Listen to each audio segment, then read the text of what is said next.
Welcome to Positively Nerdy number 255, Ryan and Leah at the movies. So lights, camera, action, tinsel towns ago. Cheers for the premiere attraction, curtain up and on with the show. Behind the glitz, glamour, and grandeur is all more than it seems. Welcome back, everyone, to a brand new episode of Positively Nerdy and the latest installment of Ryan and Leah at the movies. I'm Ryan. And I'm Leah. Hello, everybody. How's it going, is what I usually say. I am just excited. Oscar, Why are you excited? Oscar season, Oscar buzz. It is here. Sundays, the Oscars. Yes. Everyone's like, shut up, Leah. I'm sick of hearing you talk about the Oscars, but then you probably wouldn't be listening to this podcast because This is it. This is our Oscar podcast, people. Woo, woo. That was terrible. Sorry. It was. That's all right. That's Leah's... Huh? Stir crazy. You had a snow day today. I did.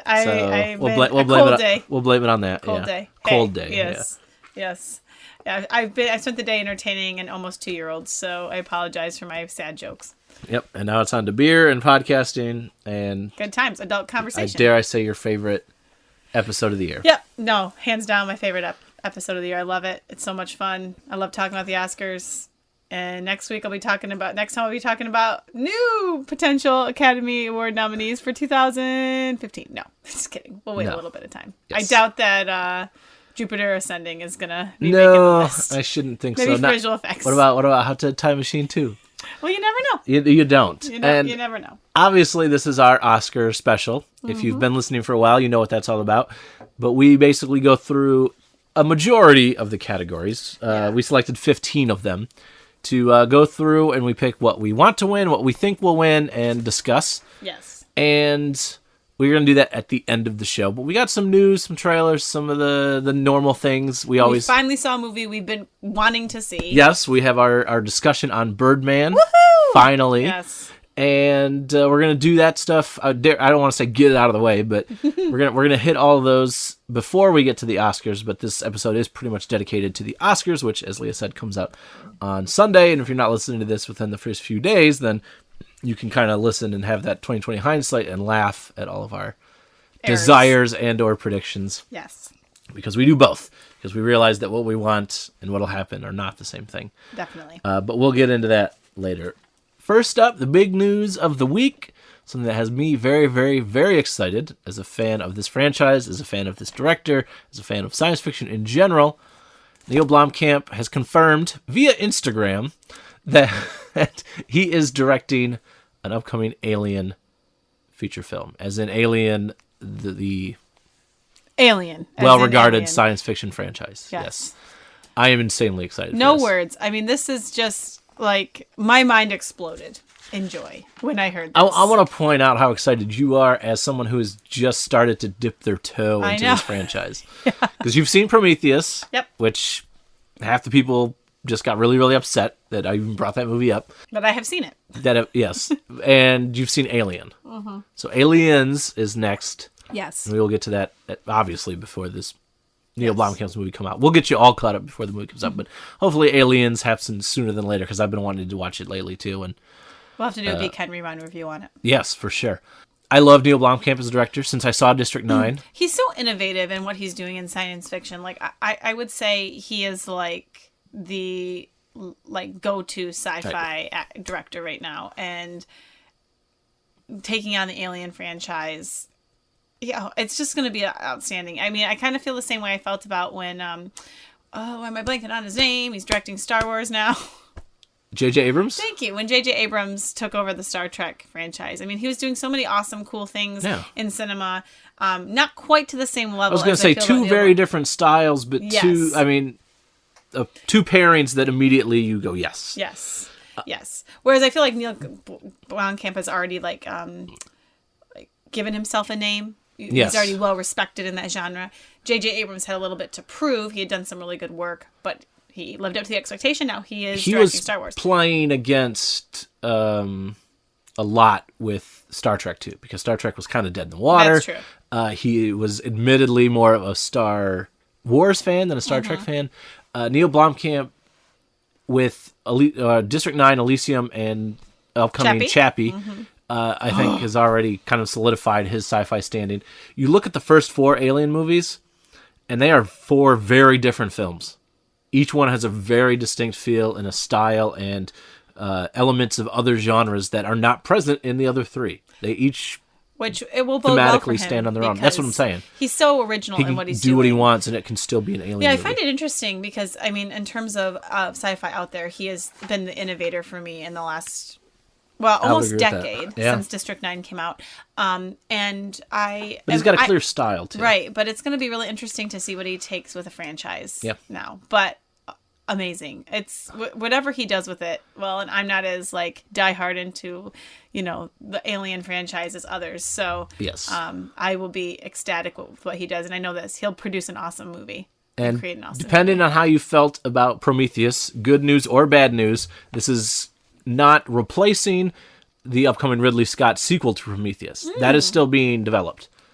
Okay. And is still scheduled to be released whenever So it's do you scheduled think to be it'll be released. because Prometheus was a prequel Well, of sorts? There are, and Sigourney Weaver's in Chappie. There have been rumblings, and she was on Fallon the other night, or on the Tonight Show, I should say, and did not deny that she's involved with this. And she should be. So That's amazing. again, we'll kind of see where it falls in. Queen of sci-fi. You can't really do a prequel, but I guess you could do a sequel. There's a big gap between 3 and 4 in the Alien saga. You could do something in between. I don't want to get into too much of how it would or wouldn't work with the timeline because Leah hasn't seen those movies yet, but it's interesting. Amazing. I couldn't be happier about it. Can't wait to hear more. All right. Current new obsession. Really quickly, another franchise, not as well regarded, but one that is very near and dear to my heart. I brought it up a long time ago, and it kind of hadn't heard anything for a while, and all of a sudden we've started to get stills and a release date and all sorts of other cool things. Creed is coming, and I'm so excited. Yes, I'm excited because it's got Michael B. Jordan in it. Michael B. Jordan. It is, those of you who missed us talking about it the first time or haven't heard about this is a Rocky spin-off, essentially. Sylvester Stallone reprising his role as Rocky Balboa, training Apollo Creed's son, played by Michael B. Jordan, and I'm just ecstatic. Outstanding way to keep the series going, too. Yep. Now, I know Rocky was a great film. Had Milo Ventimiglia in it as Rocky's son. Rocky Balboa. Yes. I'm sorry, Rocky Balboa. Yes. I apologize. I knew what I was talking about in my head, Yep. but thank That's you for all right. clarifying for the listeners. There is a difference. But I love this idea. I think it's awesome. I think it's going to be a fresh take, but still getting the character of Rocky, which everybody loves. Michael B. Jordan is awesome. I think he's going to be fantastic in the role. I'm super pumped for this, too. Even though I haven't seen Rocky. Yeah, we're going to have to fix that. 'Cause I've seen Rocky, whatever, 8,000 that you make me watch with the ridiculous... Rocky 4? Yes, One of Rocky the greatest bad movies of all time. If not the greatest bad movie of all time. It is it's impossible to describe in words what Rocky means to me as a movie. As a franchise, it's fun, but as the original Rocky, ugh. And then I just adore Rocky Balboa. I'm excited to see this. The last time, however, Rocky was in a Creed's corner, Creed died. So hopefully it goes better for the second generation. This has been a lot of fun. Creed, Aliens, Neill Blomkamp. But we can't all be good news. And I try to be very positive. The name of the podcast is Positively Nerdy. But let's pull that 180 real quick. What the world is this coming to? Settlers of Catan is apparently being developed into a feature film. And for those of you that don't know what Settlers of Catan is, it is a board game that has really like snowballed into like juggernaut In the last status 2 years in the or last so, 2 or it's 3 years. nuts. Used to be a smaller, like if you were really into games, it was a nerd game you played. We've been playing it for a long time. Not that Yes. we're like, we don't want to say we're like... We weren't we weren't first waivers on No, it, we weren't but first waivers, but we definitely haven't... before it was at Target. Yeah, we played it. But it really, like, they basically call Settlers of Catan the new Monopoly. It's Monopoly gonna be Killer a game, is usually, yes. Oh, and then it's going to probably be a game that will eventually be on everybody's shelves at home. Yes. And it's a great game. But There's no movie to be made here. we could argue there have been other games that have been turned into movies. Like Battleship. Well, I haven't seen Battleship, so I can't speak to Battleship, but I can speak to Clue, which is a fantastic film, in my opinion. I will not disagree on Clue being a fantastic film. Here's the major difference between Clue and Yeah, it Settlers does of have a Catan. story. Clue has a story. Settlers of Catan does not have a story. There's no beginning, middle, and end. I mean, there is to the game, Right. but there's no story element to it. Well, there's going to be a lot of trading going on, Ryan, clearly. I guess and people so. withholding items. See, that's what I'm afraid of. It's just going to be like this. Basically, it's just going to be some lame fantasy story. And it's just shoehorning in, some farmer trading his sheep to another guy that's got ore. Or some farmer with all the brick not giving anybody any. because you're targeting me specifically, not giving me the ore. That's or what- the brick. The brick. That's what'll happen. It's just dumb. At least Battleship, like your first thought is that's dumb. Your second thought is, well, at least it's ships fighting each other. Let me play devil's advocate here, though. And it's not in the same genre, but it's the same idea. A lot of people thought Pirates of the Caribbean was going to be a crappy film. I will not disagree until the first trailer hit. What ended up being freaking outstanding. Now, I'm not saying I'm for this film, but we'll see. Even if it's a good movie, though, it's only Settlers of Catan in name. Mm-hmm. Depending on how dickish the other players want to be. That's the only conflict you really have. Road building. Oh, Jesus. I'm just joking. Don't ever play Catan with Leah. She will... Ryan's not a very... I'm not good at it. Yeah. Let's be honest. I'm terrible. As much There's as I been love... many temper tantrum over Settlers As of much Catan. as I love playing it, I am just not good at it. My strategy needs work. That's okay. You're good at other games. But there's no road to be had if I'm playing with you and Annie anyway. It's stuck between two super highways. Get some grain, brick. Anyway, okay. Oh my god. Can they put wow. my song That in was there? for one person Yep. who might not even listen. That's so. okay. I just want them to put my song in the movie. Okay. I'm gonna well, send them that idea. We'll get on that. We actually have a new segment we're going to debut right Yes. now for a new trailer that's out. And we're calling this segment, What Trailer Are You Watching? Because in this particular trailer, I'm going to take the high road. Which is typically not the case, I might add. But I'm always positive. no, I'm just saying that usually I'm the one that's much more Yes. pro. Well, I usually am pro trailer. Anyway, and Leah's taking the negative, for lack of a better explanation. Hesitation, maybe? Okay, fine. The not as positive route. And the trailer is Poltergeist. Yes. Now, I'm going to go first. I'm taking the positive spin on it and why I think this looks like a good movie. The biggest thing, Sam Rockwell. Tell me I'm wrong. You can't. No, I can't because You I adore can't. Sam Rockwell. And I have to say that he makes good movie choices. So Anybody I with think eyes and that- ears adores Sam Rockwell. He's awesome. I've never seen the original. So I'm going to go ahead and put that caveat on my entire justification because I don't have anything to compare it to. I'm really not a fan, typically, of a haunted house movie. Not my favorite thing in the world. But there's something about the way this, at least the trailer is done, the practical effects, I guess just derivative of practical effects. I love how, quote unquote, real it looks. There's not a lot of CGI in the trailer, or not a ton of it at least, and not really. Which I will say I like. I like how I'm- it's the real things in the old house, school. which I know is a callback to the original, and that's how it was then. But I'm really sick, and I hope we don't descend into it in this movie, of what I've been calling the gory ghost movie, where there's some possession, and we usually get some creepy, deformed, rotting away ghost type person Right, that as actually opposed shows to up. yes. Yeah, and it bothers me. And I think from the trailer, that's not what we're going to get this time around. There's just something, I don't know, fun and suspenseful about, not suspenseful, but there's something fun despite it being a horror movie that I'm getting from this trailer. I mean, I definitely like the structure of the trailer. The trailer has in terms of what it's trying to sell you Sure. is good. I have a lot of hesitations though, and I think a lot of it is just years of watching remakes be made of really classic horror films and Yeah. them not being all that great. And I think basically the moral of remakes of classic films is don't do them. Right. No, Now, reimaginings in the same world, I'm totally for. Now, I'm not saying that Poltergeist won't be good. It might be. But, I'm really partial to the original. I haven't seen it in a really long time, but I loved it when I saw it. Tobe Hooper directed it, he did. which Texas Chainsaw Massacre alone, Speaking of remakes. He is a horror film god, basically, in the eyes of many people. And it'll just be interesting to see what they do. But I do agree. Sam Rockwell is a huge selling point. Absolutely adore him. He makes awesome stuff. And Rosemary DeWitt, actually, great actress as well, who plays the mother. She's been in lots of different films as well.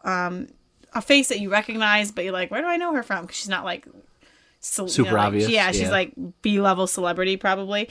But I am hesitant though, and it's mostly just because I've been super excited for remakes of other horror films. They haven't lived up to the hype. The only one I will say that I actually really enjoyed was Friday the 13th remake. Yeah, I was going to ask you if you had a favorite of the horror remakes. It was really well done. I actually really liked the original, the new Halloween, although you didn't like it, but I really like how Rob Zombie does things, but you didn't want to know Mike Myers' I was going to say, backstory. there's a lot of the new Halloween I liked, but there was more that I didn't like. But for me, I mean, the thing is I really enjoyed it when I saw it in the theater, but I've never watched it again. What do I pull back out every year? The original. And that's probably what this will end up being. Will I go see it? Definitely. I will definitely see it. But you know what? If I want to see Poltergeist, guess what? I'm probably not going to pull out the remake. I'm going to pull out the original. Just like I do with Friday the 13th, Nightmare on Elm Street, Halloween, all the others. Texas Chainsaw Massacre. And I'll never forget, Texas Chainsaw Massacre remake had one of the best trailers I have ever seen in my entire life. Just watch the trailer. The movie's not even worth it. But the trailer is so outstanding. And I remember sitting in the theater with my friend Andrew, and every time we saw that trailer, we were like in awe. And then we went to the movie and we were like, it was so over the top gory, which everyone says the original Texas Chainsaw Massacre is like one of the goriest films ever made, but you almost see no blood in the entire film. It's all illusion. Right. And that's the same sort of thing that Tobe Hooper does in Poltergeist as well. It'll just be interesting to see, but I know this. I'll definitely go see it. So there we go. So that was What Trailer Are You Watching? And next up, a few more things before we get on to the heavy hitters of this episode. I've been on a bit of a Disney kick lately. So you're all either going to have to bear with me or fast forward a few minutes. Well, it doesn't help, too, that we are like starting to introduce our son to the magical world of Disney as well. That's true. Been watching a lot of movies. A lot of Disney movies. A lot of Throwback Thursday happening in the Porter household. First up, I want to talk, since we just talked about the trailer for Poltergeist, the newest trailer for Cinderella.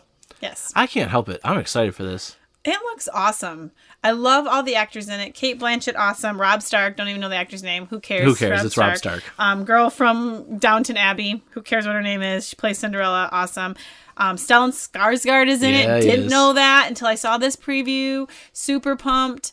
Looks awesome. Hey, I could do without the Disney Pop Star of the Month song that's playing through it. That drove me nuts. Well, it doesn't fit in the time period. Like, why are you putting that in? They do it. They do it, and it's Disney. Let it run at the end credits. That's fine. Whatever. As much as I love Disney, that's part of their whole synergistic marketing, and now they can sell the pop album of Cinderella and do this and that, and they control all. They don't just do one thing. Like, it's not just a movie. It's the movie and the soundtrack and the marketing and it's all media with Disney. And it has been since all media meant like one or two very specific things. But I can't help it. I'm kind of excited. I hope they don't get to the actual wedding, because then Rob Stark will die. But other than that, as long as it's not a red wedding. That's what I'm saying. It looks awesome. It does. It looks like. And I know there's some haters gonna hate. I've heard a lot of like crazy women going off about the size of Cinderella's waist in her gown. It's a movie, people. I know, body image. I mean, I don't want to offend anybody, but at the end of the day, it's supposed to be a classic fairy tale story. Like, that's why if you're not happy about it, don't have your kids see it. It's the magic of choice. The mice that your child feeds are also not going to turn into horses. So pick your battles, people. Another Disney thing lately has been 101 Dalmatians. Yes. Came out on Blu-ray. They're the Diamond Edition Blu-ray, whatever the new marquee thing is for Disney's home releases, came out. And I had not seen 101 Dalmatians since I was a kid. Sorry, I just had to pop in my head of Disney home video when you said Disney home releases. Yes. On Disney home video. Yes, the old plastic VHS cases. Awesome. Yep, I have them all in my classroom, actually. That might have been the last time I saw 101 Dalmatians. It's been a long time. It was a lot of fun to watch this movie again. Mm-hmm. I loved it, quite honestly. It was a blast. There's it's not very Disney-esque. It's very different from many of their other films. The one song, technically two if you count the Dalmatian Plantation. Right. They only get 4 bars of it out or something. it was so much fun to watch it. I love the characters, from the puppies to There's the Canine Crunchies ditty too. Yes, there's the Canine Crunchies ditty. You're right. The Colonel and Sergeant Tibbs and all the dogs along the Twilight Bark. That was great. Liked it. The thing that really stuck out to me though is Cruella de Vil, revered as a Disney villain. To this day, people love Cruella de Vil or love to hate Cruella de Vil. She's in it for like 10 minutes. Yeah, and she's kind of bumbling. It's more than 10 minutes. It's about 10 minutes screen time probably. Yeah. Let's look it up, because you and I had that fight about Beetlejuice and Michael Keaton a few months ago. And I still cannot believe he's in that movie for 17 minutes. I don't know that somebody has it, but it's... If you do, let us know. It's not a long time. No, it isn't. I mean, she's obviously the it's really catalyst. Her bumbling idiot people. Horace and Jasper, who are awesome, by the way. But they're so... Well, they're not very PC. They would not be in a Disney movie today. No. Which is part of the charm of it. And sometimes, again, people want to complain. But they're constantly smoking, they're drinking, they're saying things that aren't inappropriate, but also wouldn't be in a G-rated animated movie. Right. Now, they were awesome. I had a blast watching it, which is good because I watched it, I think, about 3 times in 3 days. You watched it again? We watched it, when were you gone? We watched it. Oh, Sunday. In Grand Rapids. Yeah. Anyway, a little glimpse into our life, everyone. So... And he's cool on it now because for a while it was dog. That's what he wanted to watch. Well, it's anything he sees, he wants me to watch again. It was the same thing with Bug's Life. We're turning our kid into Disney fanatic is basically the moral of the story. It's fine with me. But I have to say, I loved 101 Dalmatians when I was younger. I saw it in the theater when it had the re-release, and then I had it on video. I didn't ever see the live action with Glenn Close. I saw it, but it was when it came out, and I remember more the exhibit that was at Disney MGM Studios than I remember the actual movie. But 101 Dalmatians just has so much charm. You just love the parent dogs. Just Pongo and Perdita? Yes, Pongo. I forgot it took place in England, too. Yes. Yeah, that was awesome. And I just love how he's a bumbling bachelor, and the dog is too in a way, and like the women kind of like make the dogs are the reason they get together, yes, and they refer to their humans as pets, their pets. Yes, which I thought was cool too. It's just really such a fun movie, and it's nice and refreshing to see, because I think the princess movies always get the most accolades. You know, even still now, outside of Lion King, most of the most famous Disney movies. Yes. Or the ones that are still in the media more are the princess films. But things like 101 Dalmatians, Jungle Book, Peter Pan, those films are awesome. And it was so great to see it again. And it was so awesome to have the experience of watching my son watch it for the first time. Yeah. And I'm excited to do that with so many other Disney films as well. But I think it's later this year. Jungle Book is our next live action. Now that adaptation. I think is going to be an awesome film. Yes. Yes. Stop Bill, making the Bill Murray's Baloo, if I remember correctly. What? Yeah, I'm pretty sure. Now that I brought that up, but yeah. Check. What would you say if I asked you to name the top 3 domestic, not counted for inflation, Disney animated features? Not domestic. Domestic. Oh, wait. Domestic. U.S. box office total, not counted for inflation. I'm assuming Frozen's probably at the top. Frozen's in the top 3, but it's not. Lion King's probably the highest. Lion King is number 1, which is interesting because it's only had one re-release, whereas like other movies like Snow White. And if you count for inflation, Frozen will never catch it. Yes. Frozen's number 2. Okay. Any guesses on number 3? Should be pretty obvious. Big Hero 6, believe it or not, has surpassed Beauty and the Beast to be number amazing. 3. With Lion King being the highest grossing film, does that mean would you argue then that Lion King is the best Disney animated feature? I would argue until I'm blue in the face that it's the best animated feature, but it has nothing to do with box office. Okay. No, I know that. I'm not saying that we should equate. I don't care if it made $3.50. It's the best Disney movie. Yeah, because Beauty and the Beast is the only Disney film to ever get Best Picture status outside of Up, but that's Pixar technically. Yeah, and there's something about I wouldn't put it at the top of the Disney list, but there's something about Beauty and the Beast that is just phenomenal. Mm-hmm. It's just magnificent. Wow, that's amazing. Yeah. Now I'm assuming Pixar movies. Toy Story. I don't believe that, but they're not included because Disney. It's okay. Disney just movies. To clarify that, So I just thought that was interesting. Yeah. Big Hero 6 comes out Tuesday. Yes. As this episode comes And as out. Ryan said, he's going to shove it down our son's throat. I fully intend to. Well, we've been doing the ba la la la with him since we've seen it, so I can't wait to see his face. Yeah, when and sometimes he he gets into it, and sometimes he's like, "What?" Yeah. No. Sometimes he does that. And the last bit of Disney news.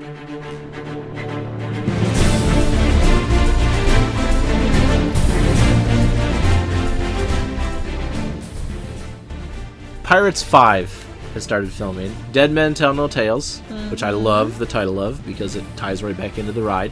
The attraction, excuse me.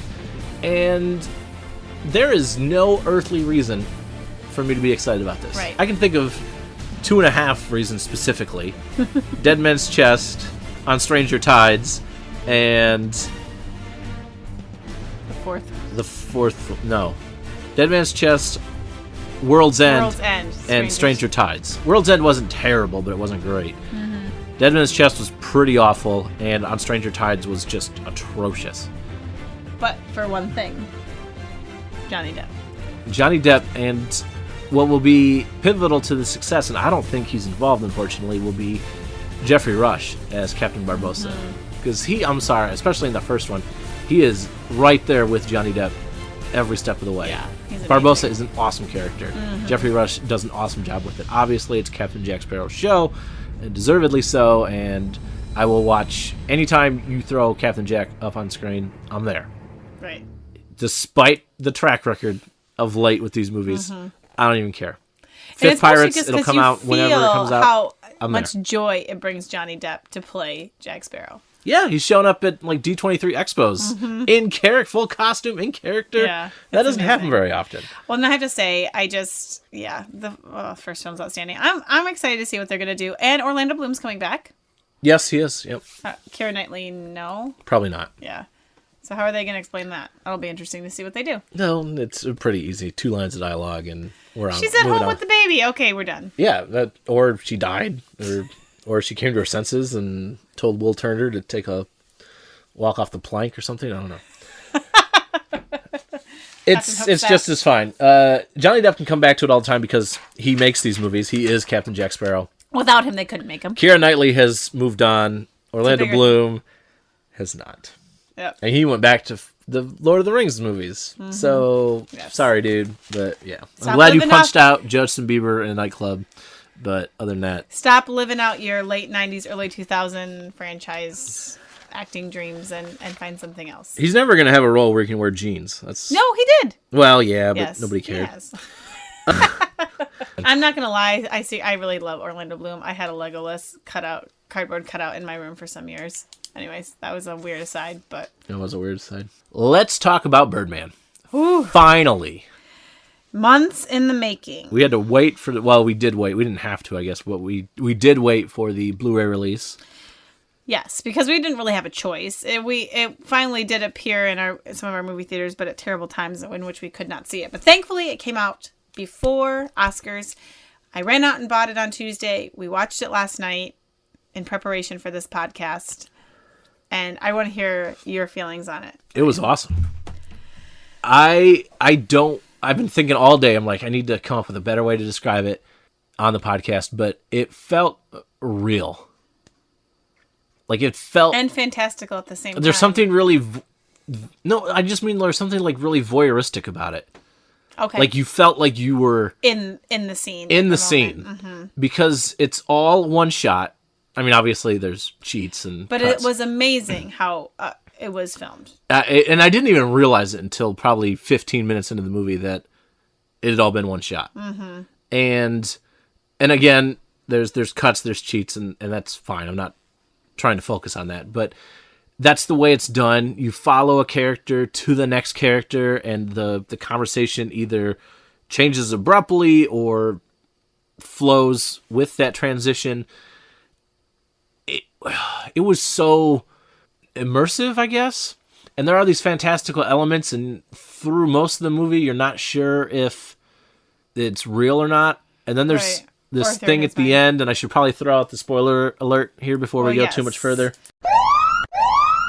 Spoiler alert! Hey, come on. I haven't seen it yet. It doesn't have anything to do with the plot. Still, I like to go in fresh. Thank you, spoiler alert. Major spoilers. There's this scene at the end where you're supposed to realize that these aren't illusions and they are really happening, Right. but I don't buy it. And we'll get into that discussion in just a minute because Okay. I want to let you kind of talk about the movie first. The performances were Wow. terrific for the most part, and I think I'll save the what else I want to say about that for our Oscar discussion coming up here in just a few minutes. Okay. The performances were fantastic. The way it was done is fantastic. Not parody, but the way it mirrored real life, and I know there's a word or a phrase I should be using instead of mirroring real life, but the fact that it was basically this meta commentary on Michael Keaton's career was outstanding. On top of that, outside of the principal cast, it exists in the real world because they mention real actors and real movies and Things that are going on. things that are going on. But just the way it was shot and the close-ups and the camera angles, and it really brought you into this thing because almost the entire thing takes place in one building. Yes. With the exception of like a bar that's just down the street. But again, you track the characters as they go to and fro. Mm-hmm. It's so immersive. I guess that's the best way I could put it. Like, you really feel like you're a part of the set and a part of the hustle and bustle behind the scenes. It's insane the way it's done, and it's done very subtly. Yeah. Like I said, it took me a while to realize, oh my God, this has all been Yeah, one. I think I leaned over to you about 15 or 20 minutes in and said, this has all been one shot. And it was just like, I mean, it was the same sort of feeling that you had. Like, it took me a while to kind of like put that together because it was so seamlessly done, but because the character transition and the other things you were talking about, like, at first you don't even realize that that's what's occurring until all of a sudden you're piecing together, wait a second, I haven't seen a close shot, open shot. Yeah, it since felt the very movie started. natural. Mm-hmm. It didn't feel, mostly because they were the characters were acting. So I think the transition from the characters being themselves versus the characters acting distracted you from the fact that anybody was acting as far as it being a movie. Right. And it's a play instead of a movie, but it's basically one of those movies within a movie movies. Say that 3 times fast. Right.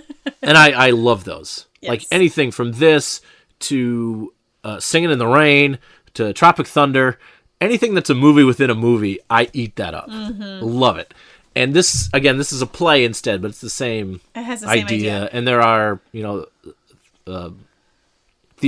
movie stars Right. doing the play and things. So there's that element to it, What too. I really enjoyed, we always saw the same scenes in the play. We always saw the scene at the kitchen, and we always saw the scene where she's having the affair. The climate, Yes, the end of the yes, movie. the end of the play. And I loved how we saw the different interpretations of that too, as the characters build what's personally happening in their lives. It kind of trickled into the Put that play into and the how play. they were like putting it into their characters, and it was so beautifully done. It was so unique and different and quirky and out of the box, but yet had all the elements of film that I love too. I was blown away as I was watching it. I was just really sad I hadn't seen it in the theater. Yeah. And I'll be honest, it's really hard for me to, even in the first time watching a film, watching it at my house. It's just, I love the theater experience. I can get so submersed into it. And I feel like I lost a piece of what would have been awesome about that film if I'd been able to see it on the big screen. Yeah. Not that it needed to be on the big screen. I don't mean like size-wise it needed to be, but there's something so submersive about going to the theater and seeing a film. And this film still did that. I still did it for Right. me, but I can't imagine that's- how I would have felt if I'd I have seen agree it with on the that. big screen. Wholeheartedly. I was in awe of Edward Norton. Can I just say, I was really awesome to see him in like this like crazy lunatic kind of role who was like all over the place and like impulsive, and it was just very different from a lot of the things we've seen. Yes. Which he's a really versatile actor, and I always kind of forget how awesome he is until I see him in something again, and I'm like, oh my God. And then I think I list off all the things I know. Primal Fear, American History X. I mean, say what you want about Hulk. I liked that film. Incredible Yeah. Hulk, right? Yes, The Incredible Hulk. Yes, I was. I'm getting confused. Hulk was Eric Bana. I loved him. I thought but it was interesting. His character was way more predominant in the first portion of the film and kind of ebbed off. Like, I felt like it felt unfinished with me with him. But I think like, well, I don't know how No, you, I'd agree. It just it. I don't know how to put that because I agree with you, but I'm not sure. But I don't know if that was, it was probably the intention because it was like you said, we were like a voyeur in the lives. So whatever was happening in that moment is what we saw. Yeah, and I think that's probably just working it out in the moment here.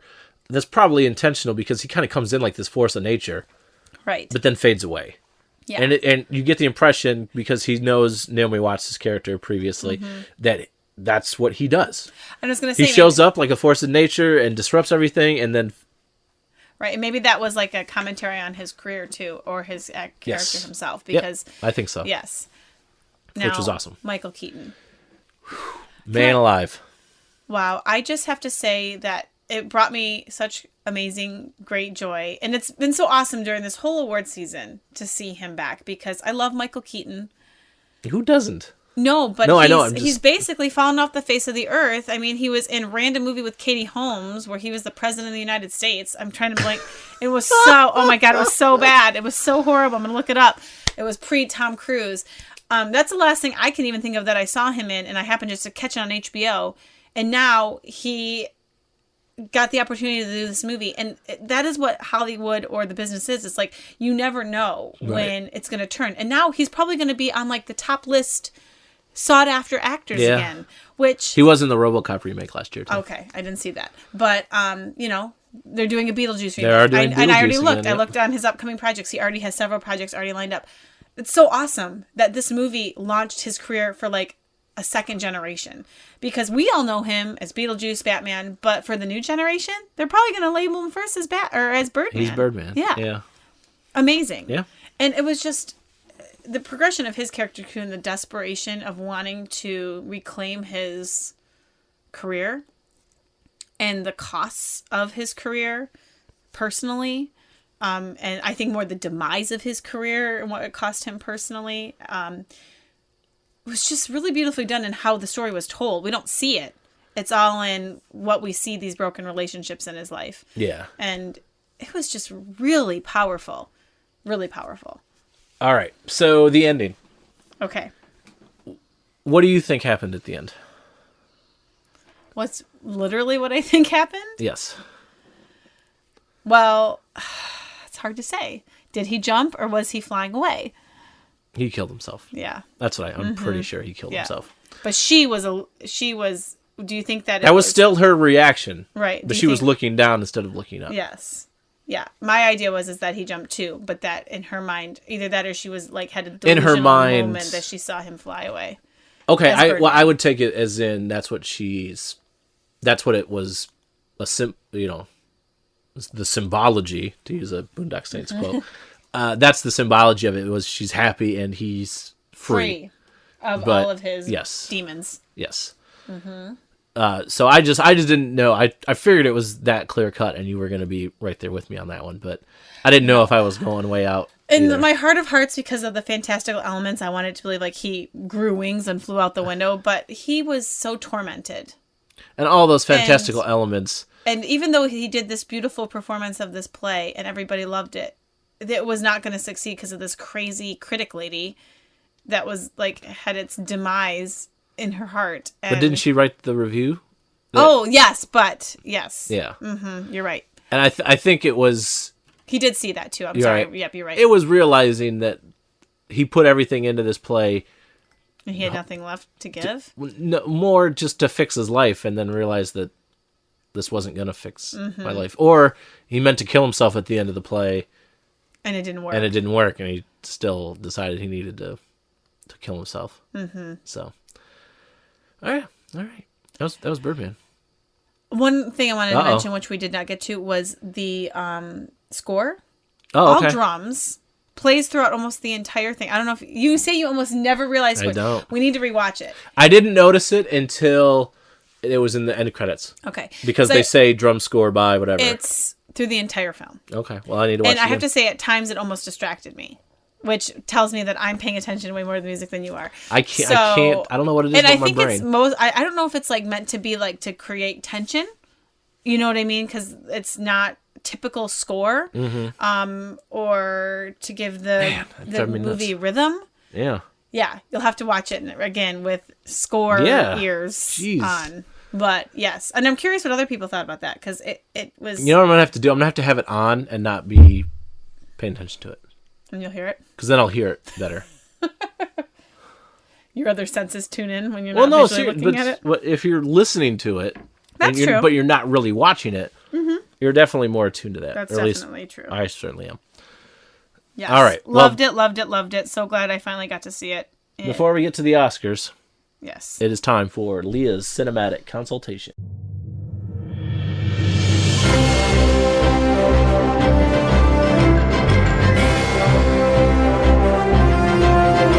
It's so hard to pick films for this because there's so many awesome films, but this one I wanted to share about because I feel like it got a bad rap last year. The Book Thief. I had been really excited to see this movie. World War II film. Love that genre, mostly in reading, in some movies. It looked like it might be like in the era of possibly being Academy Award contender or award contender. Came out, totally fizzled out, end of 13. For some reason, didn't get well received, got not very good reviews, all these things. So I watched it finally a couple of weeks ago.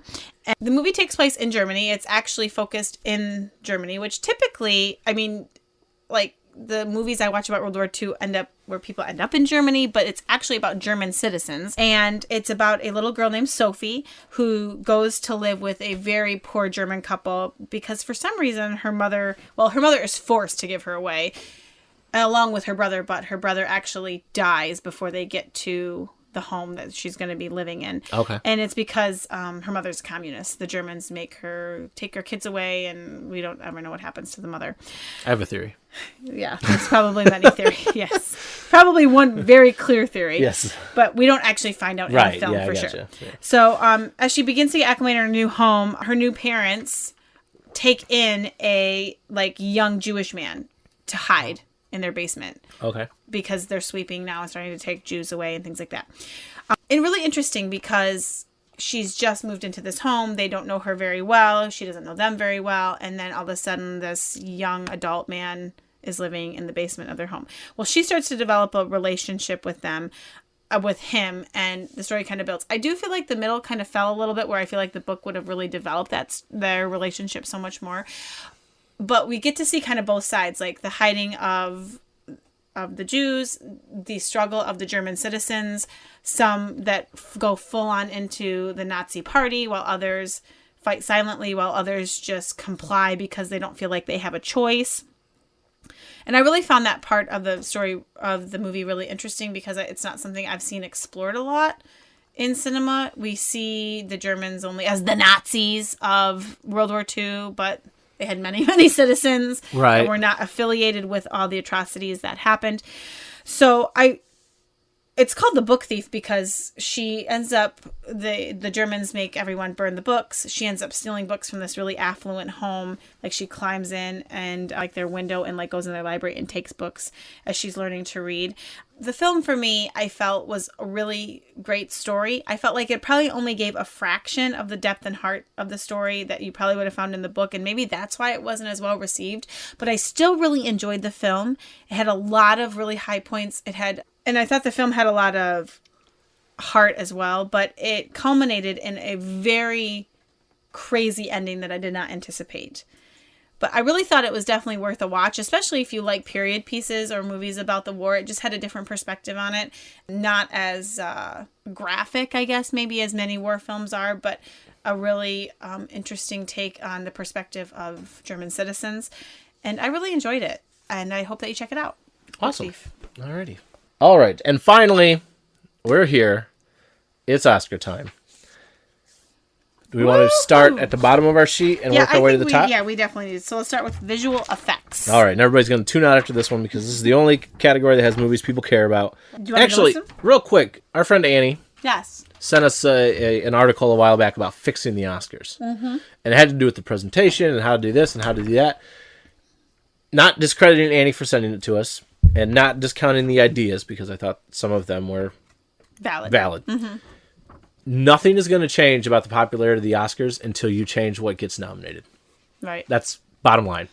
And they were trying to do that in 2008 with The Dark Knight. And that's why they started to change the rules some. But we've started to trickle back in again to smaller grossing films, which are fantastic, but are very different from what mainstream... If you want people to watch, you have to nominate what they went to go see. Yes. That's the only thing that's ever going to fix the Oscars. Right. Moving on. Visual effects. All right, here we go. The movies everybody went to go see.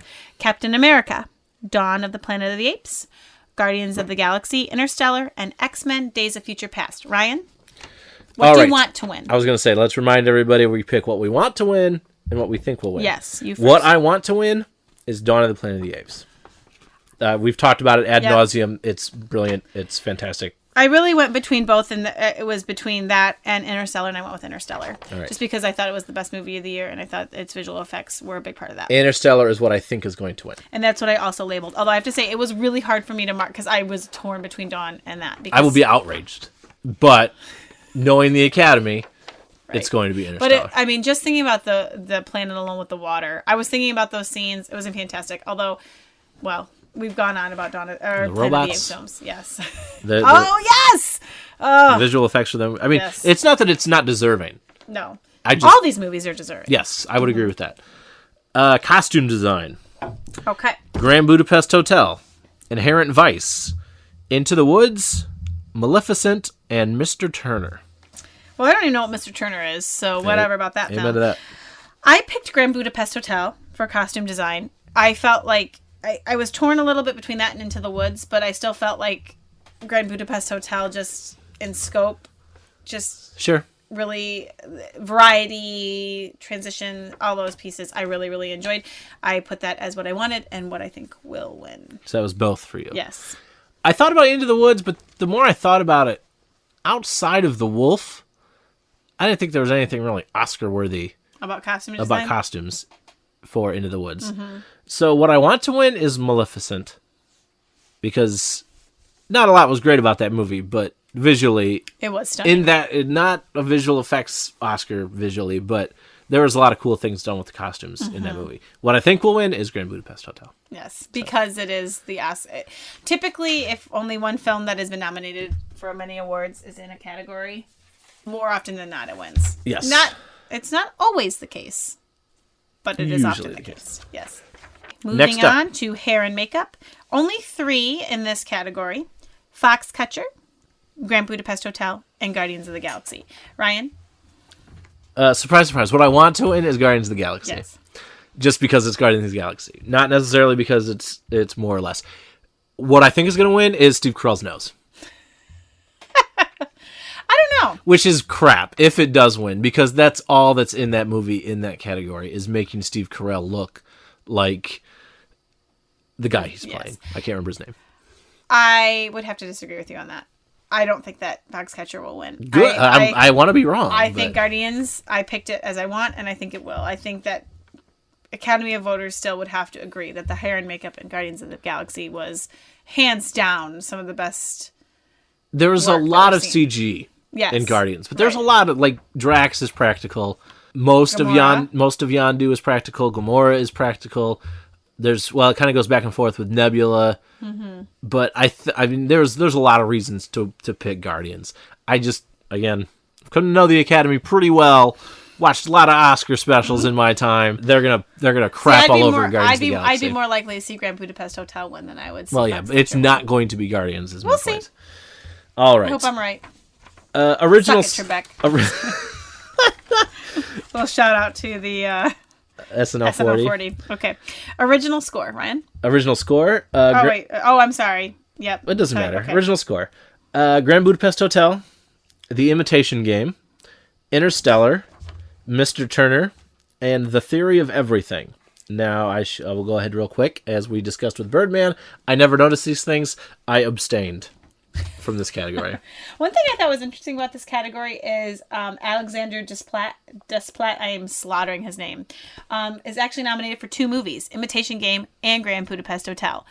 Man is a machine, apparently. So is he getting an Oscar? I don't know. Statistically, he's got the best chance. I actually picked Grand Budapest Hotel. I just think that movie was just so astounding. I love the score in it. I debated about Interstellar, but I felt that Grand Budapest Hotel was deserving and will probably win. And awesome that this dude is nominated against himself in this category.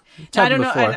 I haven't seen Imitation Game, but I'm certain that he had a great score in that as well. I'm sure he did, but I only saw it Start once. paying attention to music. I only Ryan. saw it once, so That's the moral of this story. I'm interested in what they're saying and doing, not what the music is.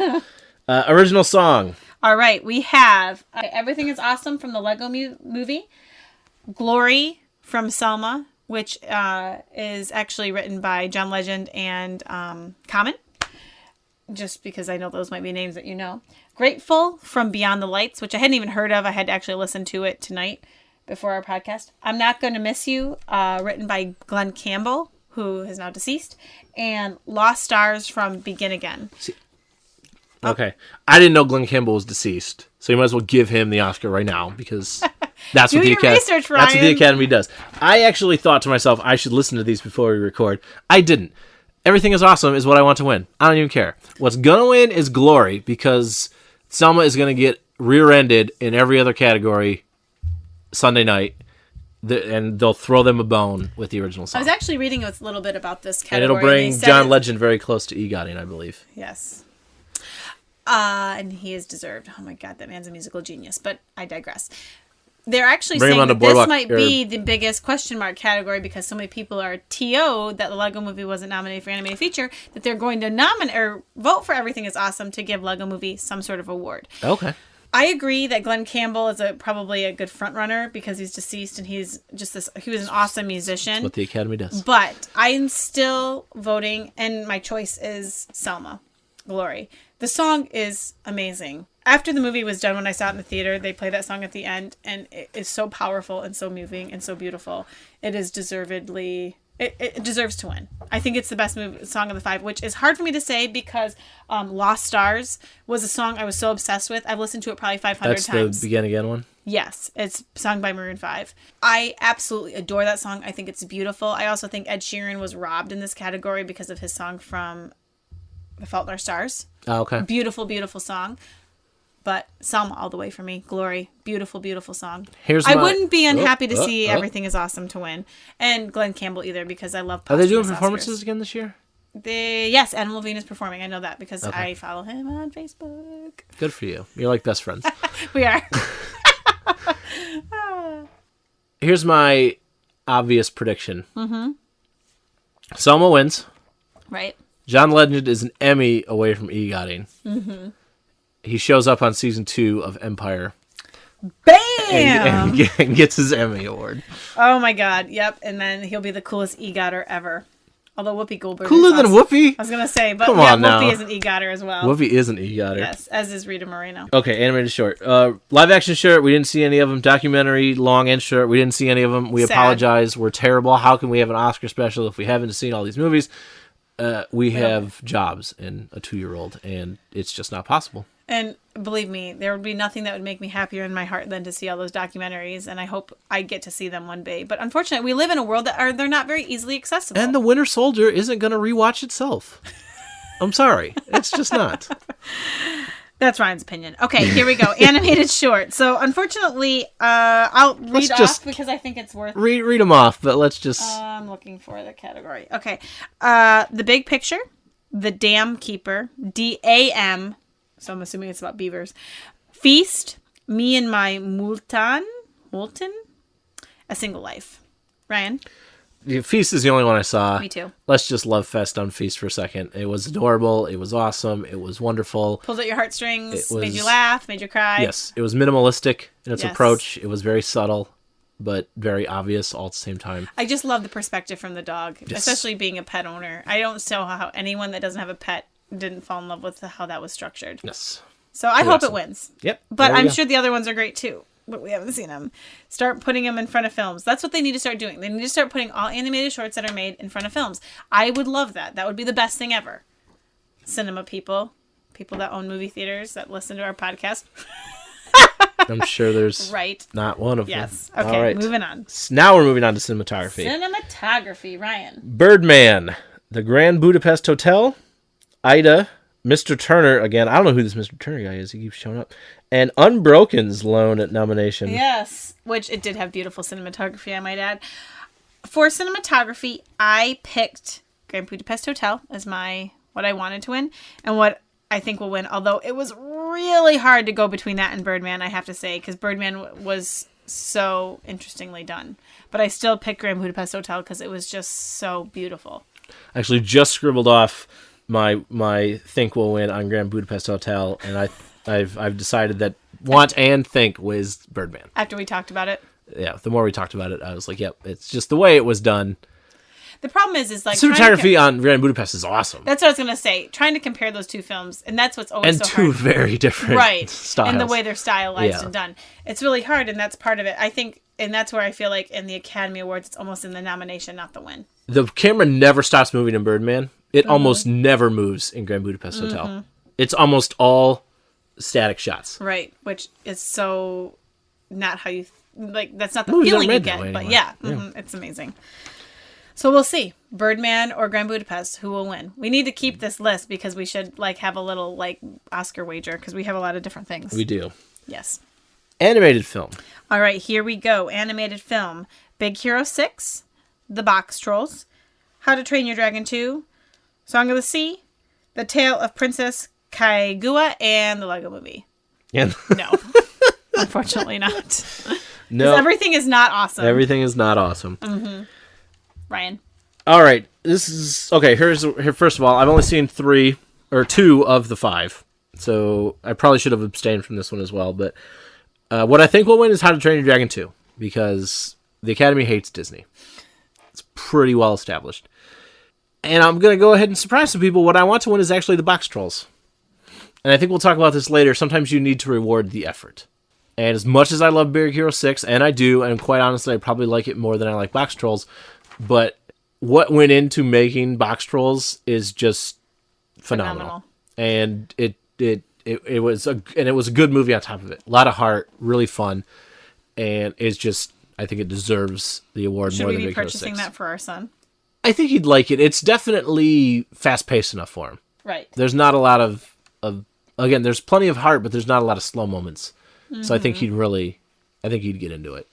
Yeah, I'm sad to say I've only seen one of these films, which was Big Hero 6, and that's actually what I picked for both. But I do know, just from seeing the previews of Box Trolls, how beautiful it was done, and how old school style it was done, which Completely I am such a stop fan motion. of, not always throwing it all to CGI. CGI has transformed cinema, but there's a lot to be said for the practices of the past, and Box Trolls embrace that.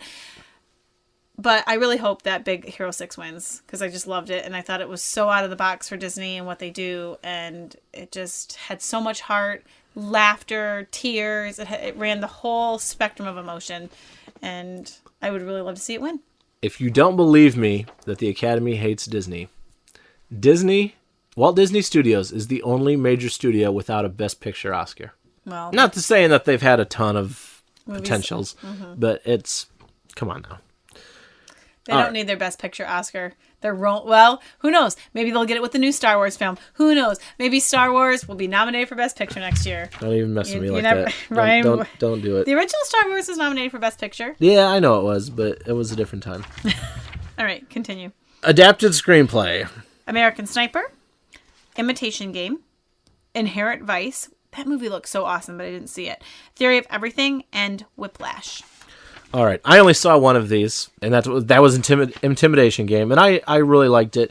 But if you listened, a lot of my complaints actually had to do with the screenplay and the parts that were adapted and taken liberty with. So I don't know that I could say I want that to win an Oscar. So I didn't really pick one for what I want to win, but what I think will probably win is American Sniper, because that will be like Selma. That'll be the bone they throw that movie. I have very different choices. I actually picked Whiplash for what I wanted to win, and it's not because I've seen it, but I've only heard amazing things about the film, and we'll see when I finally see it next week when it comes out on Blu-ray. But what I loved about it is the director of the film, who's like 28 years old, also wrote the screenplay, Damien Chazelle. He was not nominated for directing for his film, But I feel like this would be a great way to honor Whiplash in Okay. some way. Makes sense. And I think that would be the appropriate fitting. What I think's going to win is The Theory of Everything. Okay. Well done there. Because it's adapted from her book. Why am I blanking on her first name? The Stephen Hawking's ex-wife. Yes. It's adapted from her book. But I also could contend that American Sniper could be it because that movie has really got a lot of steamrolling in it, and that might be the category it wins in. Yes. So we'll just have to see. Original original screenplay. Here we go. All right. Birdman, Boyhood, Foxcatcher, The Grand Budapest Hotel, and Nightcrawler. Ryan. All right, I've actually seen 4 of the 5, Jigga what? which is second most. Visual effects, I saw all of them. Mm-hmm. After that, oh, that's not true. Hair and makeup, I saw all of them. Anyway. Which isn't to say you didn't want to see all these films, but just our life made it. Yeah, and impossible. I prioritize differently than I Yes. probably should for the purposes of this particular episode. I really liked Nightcrawler. Glad I got nominated for something, but it was all about the performances for that movie. So what I want to win and what I think will win is Birdman. Okay. I actually picked Nightcrawler for what I wanted to win because I felt like the screenplay was where it started with his like sociopathic behavior. Whereas I feel like the movie wouldn't have been as great if Jake Gyllenhaal wasn't helming the role. I felt that it was really original in what it was done and had an insane twist at the end. And the way it was written, the dialogue, the way it was done was just really interesting to me. And I really loved it. I don't think it's going to win. I think Birdman's going to win, which I also think is very deserving as well and would not be unhappy about that. What I will be upset about seeing win is Boyhood, and this is why. And I love Boyhood, and we'll talk about that a little bit more as we get into some other categories. But the story itself is very simplistic. And what's going on. It really is watching a boy grow up. It is not a best screenplay. And I really hope that it doesn't win in this category because I feel like it's doing a disservice to the other great work in here. Because Grand Budapest Hotel is also extremely deserving. Wes Anderson is a freaking genius. And he makes awesome, awesome films, so original and different. And I would love to see him win as well. But Boyhood better not win. You might hear me screaming from across the country if Boyhood wins in this category. I digress. Here we go. Well, let's do supporting actor, because we've kind of talked about this a little bit throughout this episode even, and I know that Leah's going to have some thoughts on actresses, so we'll save perhaps the best for last. Okay, here we go. Robert Duvall for The Judge, Ethan Hawke for Boyhood, Edward Norton, Birdman, Mark Ruffalo for... Foxcatcher. Thank you. I was blanking. J.K. Simmons, Whiplash. Ryan. All right, I only saw 2 of these, Foxcatcher and very recently Birdman. I thought Edward Norton was phenomenal. Just blew me away, quite honestly. I thought he was awesome. Every other award show I've watched leads me to believe it'll be J.K. Simmons. Mm-hmm. So what I want to win is Ed Norton, but again, that's probably because I didn't see Whiplash, and that's just a train that's not going to slow down anytime soon for J.K. Simmons. So, which I love J.K. Simmons, and he's J. Jonah Jameson, man. He's awesome. I just think he's an awesome guy, and I love to see the actor that has like trudged his way through working receive something like that. I actually have the exact same picks you do. I picked Ed Norton.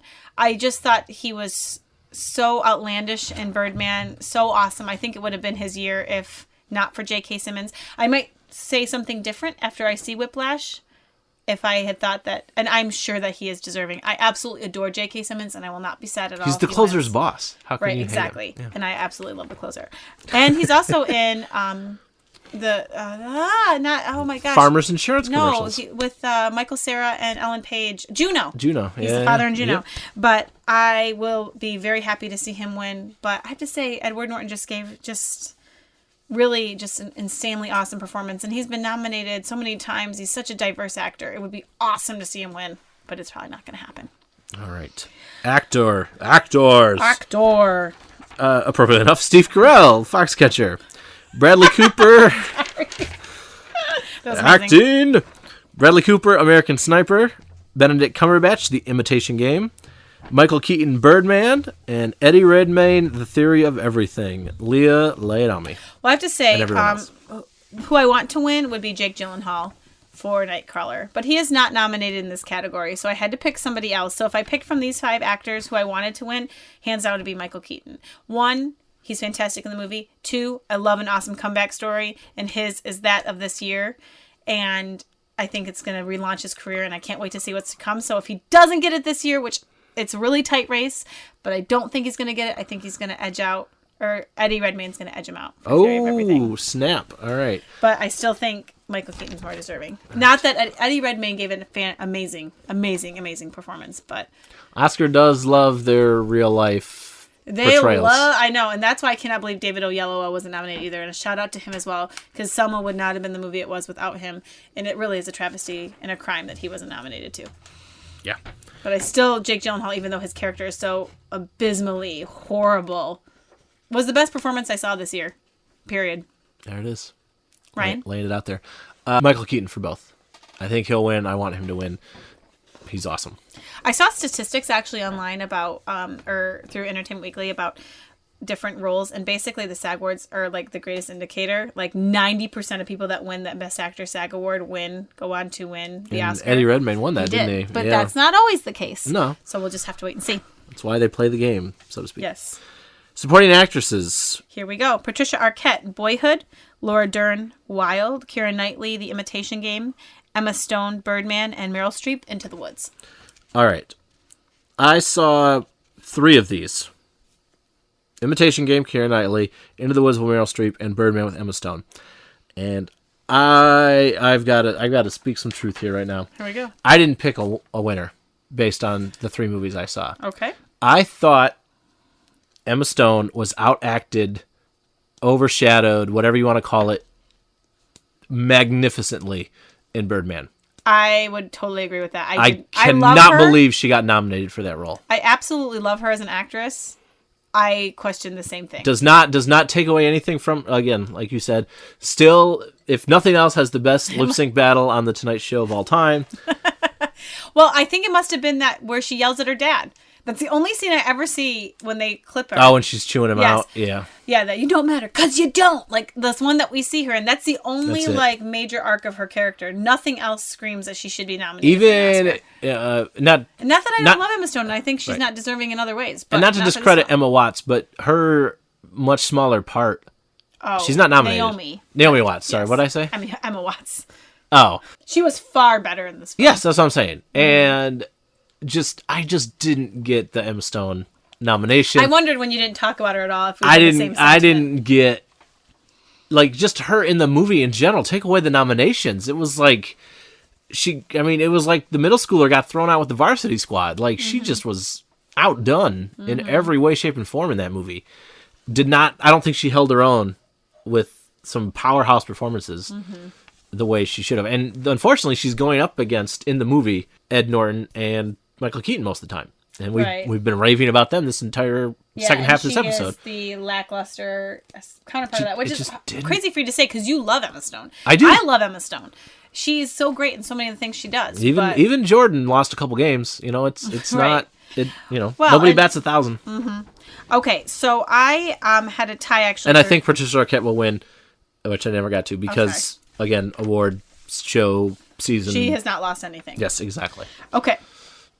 I had a tie for Laura Dern and Wild and Meryl Streep and Into the Woods. I love hearing you say you had a tie. I just picture you like up counting your own ballots or something. Of who I wanted to win. Mostly because, and it was really hard to pick because they're such different roles. But Laura Dern's character in Wild, she plays the mother, and if you remember when I talked about this movie before, she plays the mother of Reese Witherspoon's character. And she is such a beautiful performance in that film, but it's understated. It's just so beautiful, and I think she deserves to win. But there's no way in a million years she's going to win. Meryl Streep, for her performance of the Last Midnight Alone and Into the Woods, which is my favorite song from that show, it brought me to tears. I could not believe that was inside Meryl Streep, that voice, the way that she did that song. I mean, I felt like she could be a Broadway actress with what she did there, which I would never have said about Meryl Streep because I really didn't like her in Mamma Mia, even though I love Meryl Streep and I like bow down to her as like the god of actress. Obviously. That was like the god of acting. But I picked her for those two for who I wanted to win, but I agree. I think Patricia Arquette's going to win, although I don't really understand it. I love Boyhood, but I've just never really gotten Patricia Arquette. I feel like she plays the exact same, like, I feel like she has no range whatsoever. I feel like anytime I see her, I feel like she's just, like, saying her lines. Yeah. It's interesting. I didn't dislike her in the movie. This is probably one movie I've actually seen that I actually liked her in.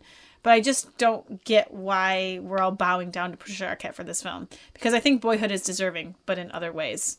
I don't think it's... I would see Ethan Hawke winning over her, in my eyes. Right. I don't really see it. I haven't seen Boyhood yet, and we'll talk more about that in a little bit. Okay. Actress. Marion Cotillard for 2 Days, 1 Night. Felicity Jones, The Theory of Everything. Julianne Moore, Still Alice. Rosamund Pike, Gone Girl. And Reese Witherspoon for Wild. I have not seen any of these movies. Yes. Not a one of them. But again... I wanted to watch Gone Girl more than once with you, and you opted not to see it with me. The last time you offered to watch Gone Girl with me was Valentine's Day, and I was not about to watch Gone Girl with you on Valentine's Day. It's fabulous, so you would have loved it. What did we watch since? Oh, we just caught up on DVR. Anyway. We watched Man Seeking Woman, which if you're not watching it, watch Oh my god, Man Seeking Woman is awesome. Yes, thank you, John, for that recommendation. Yes. Okay, we digress. Again, fascinating glimpse into our life. That's how we spent Valentine's Day, catching up on the DVR. And eating Chinese. And eating Chinese food. We got the romance up in the Oh, we got it going on. We should put on clinics. And I just, again, based on award shows so far, Julianne Moore. It seems like going away. Yes. I actually picked Julianne Moore for who I want to win and who I think will win. And I have not seen Still Alice. It just came to our theaters, and I have not had a chance to see it this week. I will see it probably after the Oscars. Well, actually, I know I will, because it is right up my alley in terms of movies I love. But I knew there was no, a what I was going to say was is qualifier coming. I can only say that I want her to win, too, because I think she's such a terrific actress. This movie is about battling Alzheimer's disease. I can't even imagine how awesome she is. And I'm super excited that for the first time in a while, it might be somebody that wins playing a fictitious character. We don't see that very often anymore in the Oscars. And actually, I think the only... Oh, wait, there's 2 actresses nominated for roles based on real-life people. Felicity Jones and Reese Witherspoon are nominated for real-life people. Okay. But I would love to see that, because we don't see it very often anymore. Right. It's usually the biopics. Oh, they love the biopics. And I'm very excited, because Julianne Moore is an amazing actress and deserves to win. So. Alrighty. Penultimate category we have here, director. Okay. Wes Anderson for The Grand Budapest Hotel. Alejandro González Iñárritu for Birdman. Richard Linklater for Boyhood. Bennett Miller for... Why do I keep... Foxcatcher. Why am I blanking on that? Morton Tillydum. Imitation Game. All right, there it is. I have Alejandro is who I'd like to see. Yes. Get it for all the reasons we talked about earlier. But it appears that everybody wants to bow down to Richard Linklater for taking so long to make a movie. So I think he'll win. Okay. I actually am going against that. I want Alejandro to win as well, but I actually think he will win. Okay. I think that this is going to be the highest category that Birdman gets. And I think that he is deservedly given it. Richard Linklater took on an amazing feat with Boyhood. But again, as best director, he worked for like 3 or 4 weeks each year for 12 years. And okay, that's amazing. like people criticizing you because you get your summers off. Okay, I'm not saying that. No, what I'm saying is you haven't seen the film. I've not. It's not... I don't think in terms of direction, it's where it should win. Okay, you don't think holding it together in those downtimes is just as important? Maybe. Nothing has ever been made like this before, so That's I what don't I'm really saying. actually know the process. So it could win. And I'm not going to be upset if it's not, because I really like Richard Linklater, and I think what he did was... It's gonna change cinema in some ways. I mean, it's not like every movie we're gonna see is gonna be built within time, but he did something that no one has ever done before. Yes. And has built a movie over time like that. Just astounding. The closest thing I could think of is Castaway. Yes, but that was like a year. No, I Yes. know, it was just filming twice, and but it was still... Yeah, because Tom Hanks had to starve himself. Yes, and Robert Zemeckis went and did a whole other movie in that time. Yes. Yes. So I'm going with Alejandro Iñárritu for who I want and who I think will. All right. Well, I hope you're right. All right. And Best Picture. American Sniper, Birdman, Boyhood, The Grand Budapest Hotel, The Imitation Game, Selma, The Theory of Everything, and Whiplash. It really makes me sad that Interstellar isn't in this category. Right. It really should have been. It was a fantastic film. And The Winter Soldier. I'm going to go ahead and throw that in there, too. It was an awesome film as well. It was. Yes. But I would have just been happy to see Interstellar in there because I had more of a chance than Winter Soldier. You're not wrong. All right. Do you want me to go first? Yes, please do. What I think is going to win is Boyhood, and this is where I think it should win. I think Boyhood was original, ingenious, 12 years to make. That is an outstanding achievement. And I think this is where Richard Linklater should win. And I think that's probably where he's going to win. What I want to win is Selma. Okay. Out of the 8 that were nominated. It was not my favorite movie of the year, but Selma took my breath away. It was so beautifully done. It was so well acted. It was such a searing portrayal, I believe, of what maybe happened during that time. And it is a travesty that it was snubbed in most categories at the Academy Awards because it was an incredible, incredible film. And one that I will not forget in my lifetime. It was amazing. Well, there you go. Ryan. I only saw 3 of these movies. Birdman, Grand Budapest, and Imitation Game. What I want to win is Birdman because of those 3. Hands down. Hands down, that was my favorite of those 3. I think Boyhood will win. Right or wrong, I think you have to award the effort. We talked about it. I talked about it with Box Trolls. This kind of like Return of the King won. I was just going to say Return of the King won because of the culmination of a decade of work and those 3 movies. Return of the King was not the best movie that came out that year. It was a fantastic finish to, again, a decade's worth of work of 3 solid movies, and he was awarded for the effort. Right. And I think that's probably what's going to happen with Boyhood.